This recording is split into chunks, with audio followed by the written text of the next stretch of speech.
customers them in a use case of how it would be with your product versus how it currently is. And if you can tell that clean story, then the chance of success is really high. If you can't tell that story, then the chance of success is not, right?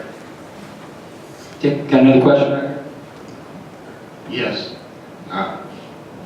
This is for Alisa from Purple. I love your company, and your advertisements are the best entertainment online. They really are. Obviously, humor sells. Have you done A/B testing on that sort of thing, or have your company always come from the humor side to get that person involved? Humor has been like a core piece of our brand, and we definitely do testing. That's something I think that early on we committed to, and I think it's like finding that voice and brain investing in that is going to be valuable for long term, where you could create like maybe like a cheaper, quicker advertisements that are going to do more for direct response in the short term. But if you're being thoughtful about the type of content that you're producing, it's going to help you in the long run. Does it help the quality? Yes, yeah, I would say so. Yeah, people have come to expect that from us. Got one over here. Kickstarter recommends a 30-day campaign. I see a lot of successful campaigns go 60 days. I just wanted to know what your thoughts are, considerations of the duration. We typically do 30 to 40-day campaigns, and whether or not you should do 60, I think that's a personal decision.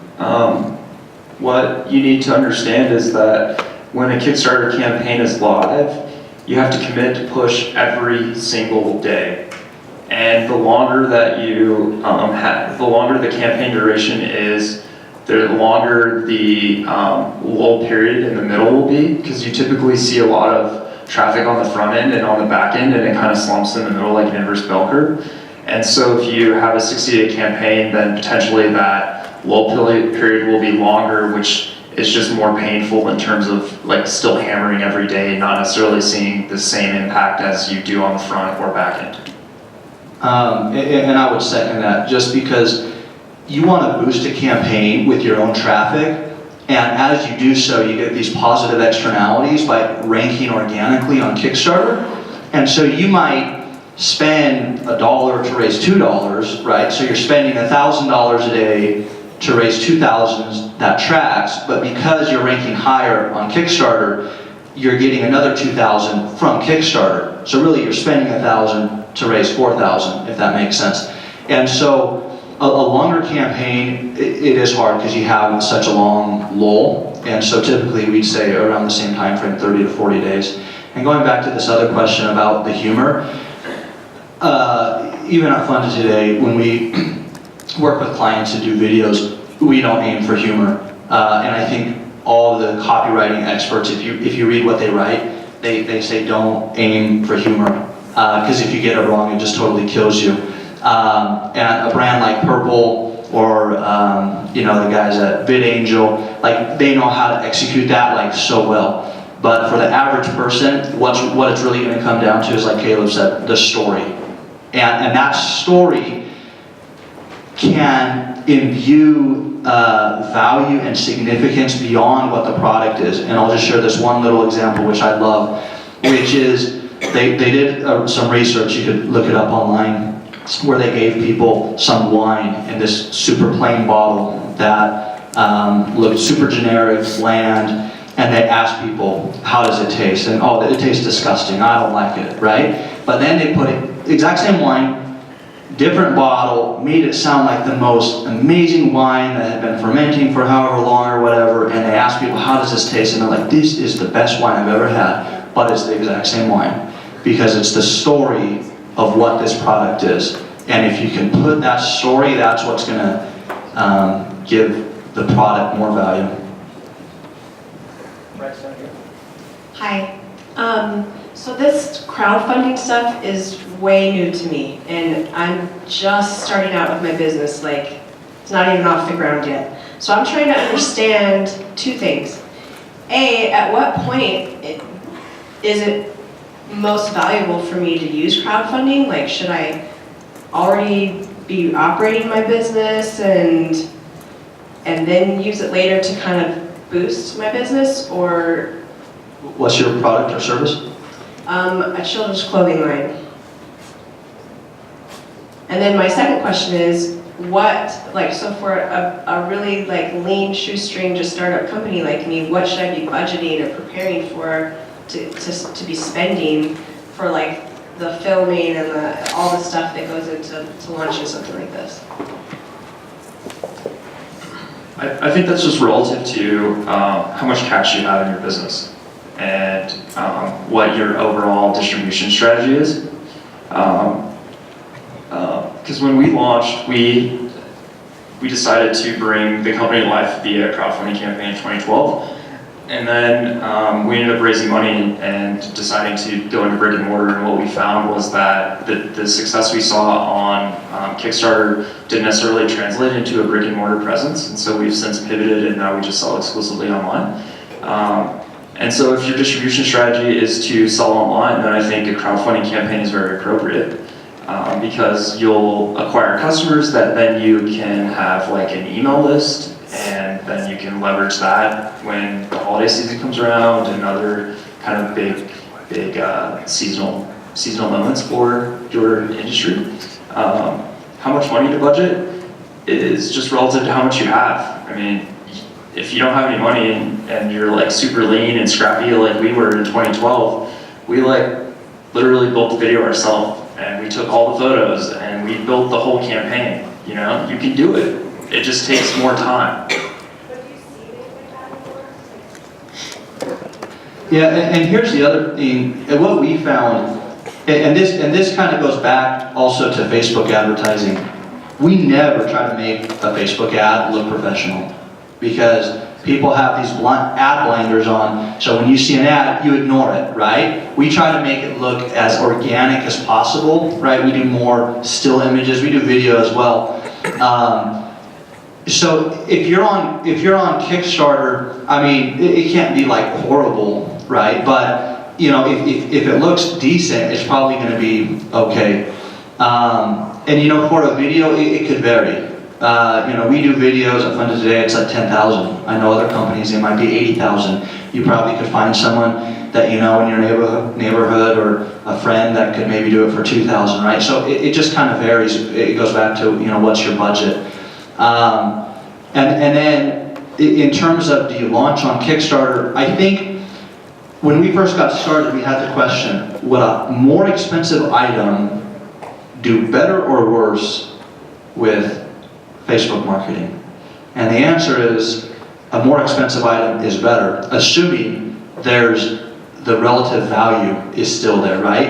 If there's 10 times more value, then yeah, you can charge 10 times more because you don't have to drive as many. You know, if you have a $10 product and you're getting a click for $1, which would be a high cost per click, but hypothetically, you'd have to get a sell like every click. It's just not going to work. So with a clothing brand too, you have a benefit because you're going to have multiple products. One of the difficulties, and here's something else for everyone to think about, if you have a product, think in terms of a product line. Because once Kickstarter's over and you go e-commerce, Amazon will be different, but you go e-commerce and you have a $50 product, a $100 product, you might only be able to acquire a customer at cost. So if you just have one product, yeah, you can keep generating sales, but you're not making any money. But if you have multiple products, then you get them on an email list and you keep selling them additional things. And so, you know, a crowdfunding, I think would be a good place to launch, but I would really line up the triple F because crowdfunding, Kickstarter is typically, you know, 30 to 40-year-old techies. And while there is some kid stuff that does well, typically, you know, the most funded campaigns might do 100 or 200. A typical campaign might be a lot less. And that's where browse Kickstarter, see what they typically raise.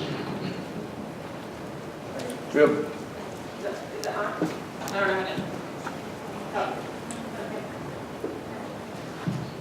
Hey, thank you. So I want to hear more about, you talked at the first about how so many Kickstarter campaigns fail. So what happens if you launch something, or have you ever launched something that didn't look like it was going to work out?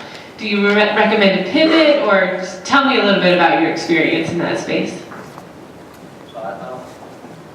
I don't want to be a mic hog, but it's so interesting. I don't know why this is. Very often, you'll have a campaign, it's not going to hit its goal, they cancel, and then they relaunch, and they'll go and raise like 70, 80,000. And we just had a product for a female product, actually, the Box Pod, I think it was, or something. And they weren't going to hit their goal. I think they were only going to raise like 20,000.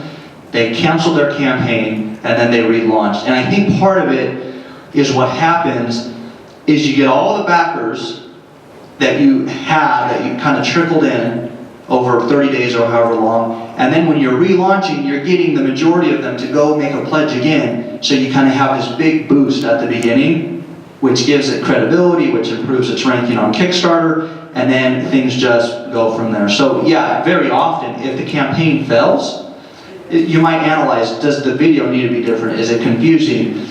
And we once had a campaign called Shotbox, and they had a prior Kickstarter, and the new Kickstarter was failing and wasn't going to hit the goal. And I looked at it and I thought, this is crazy. This should be raising way more. They just need to do their video. Their video's too confusing. Now I was able to see that because I hadn't been, involved in the day-to-day. So we redid their video. They launched and I think raised like 180,000. So actually, that is a very good strategy. If it fails, relaunch. And Thomas, when it fails, do you think do you cancel it halfway through, or let it run through the 30 days, fails, and then start again?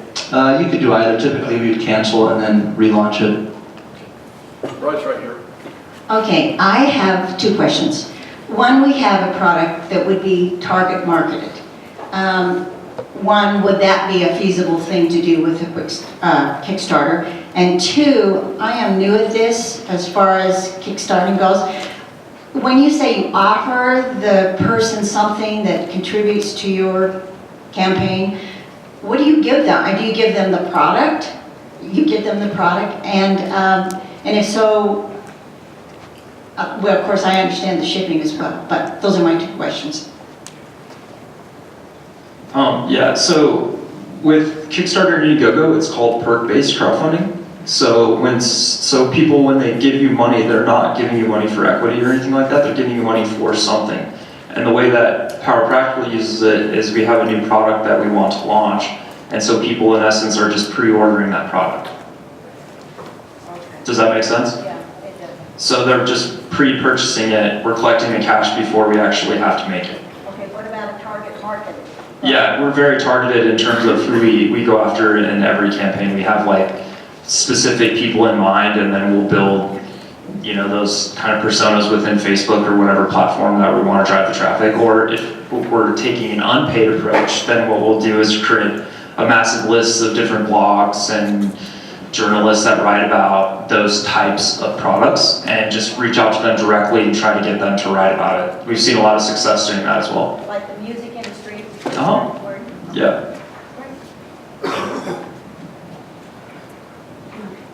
So as Jim's walking over there. Okay. I assume the two gentlemen, y'all have a company that you take other people's products and you help market, or did I misunderstand that? And if you don't, are there companies out there that will see an idea and take it, and how do they charge? Is that a percentage of revenue brought in? How does that work? Yeah, so Power Practical, they have their own company, and they're just good at launching products. So we don't launch we help other people launch products. So basically the landscape for crowdfunding 3 years ago basically was you'd have a few agencies that would do videos, and then they do press. That's how it was 4 years ago. Nowadays you might have 10 agencies out there, maybe 4 or 5 that could really drive results.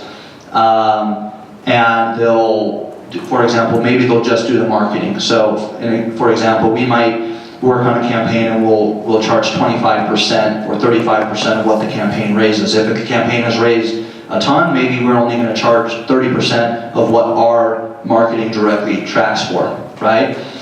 Some agencies will say, hey, we'll have you pay the ad spend and you pay us 15% of what is raised. So if we spend $1,000 and raise 2,000, then you'll pay 15% on the 2,000, which would be, is that 300? So that's how marketing agencies typically work. And then if they're doing, some agencies will do the creative stuff like the video, the page design. Funded.Today does that. There's a couple other agencies that do that. A lot of times creators might do it themselves. So it just varies. But typically with marketing, for crowdfunding, marketing agencies will charge a percentage of what is raised, either what directly tracks from their efforts or the overall campaign. And just to clarify too, Purple and its own brand, it's also spinning out products in addition to Power Practical, kind of similar vein there.